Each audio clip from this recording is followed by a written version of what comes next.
Hey, heroes. This is Stan Lee. I hope you haven't forgotten me. You better not have forgotten me. We've been together for so many generations. I don't want that to stop. I don't consider you as fans. I consider you as close friends. I'd like to feel that you consider me the same way.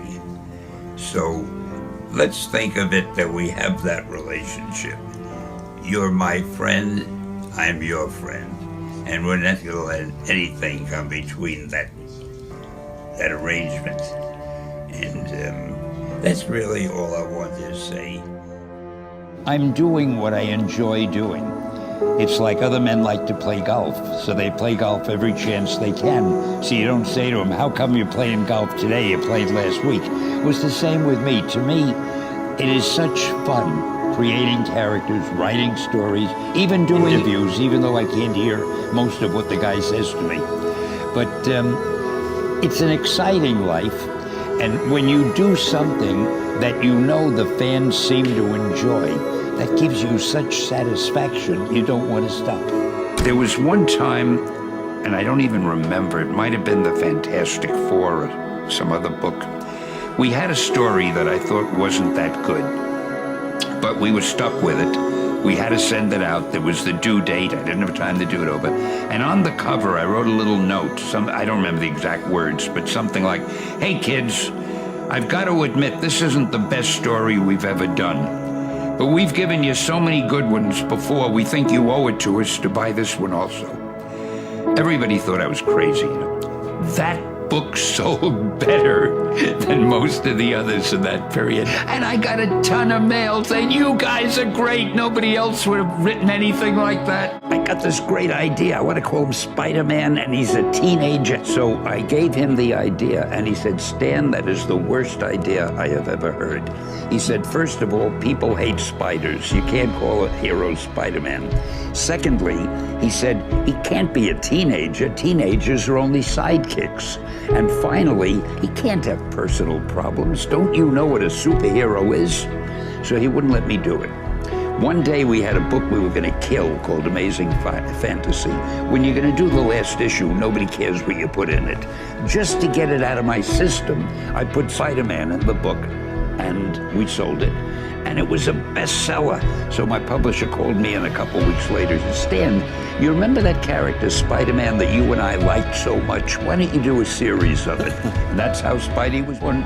Do you have a specific target audience? Oh, just anybody who can read, anybody who's literate. It used to be, again, that comics were just for little kids. Or they were thought to be for little kids. But that's changed.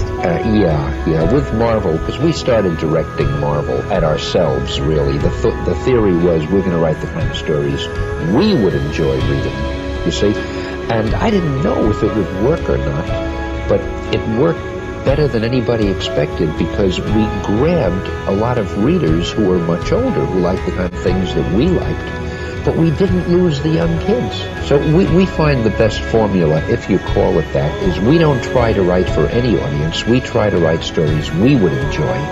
And apparently there are enough people in the world who have the same tastes. Mm-hmm. I hate to say that. I'd like to think my taste was far better, but apparently everybody must have pretty much the same taste because the books sell pretty well. If you do a good movie, a good television series, anything good, you'll get the audience. There's never a chance to worry. People want entertainment. People want adventure stories. They just want them to be good. I'd like to think of myself as an entertainer. I feel if I can entertain people in any way, it's very gratifying because it's a funny thing. Years ago, I used to feel somewhat embarrassed that I was writing comics. I felt there are men building bridges and working in laboratories on cures for illness and doing real things, and I'm writing these comic books. But over the years, I've learned how much joy these comic books have brought to people. And I began to realize that entertainment is very important in people's lives.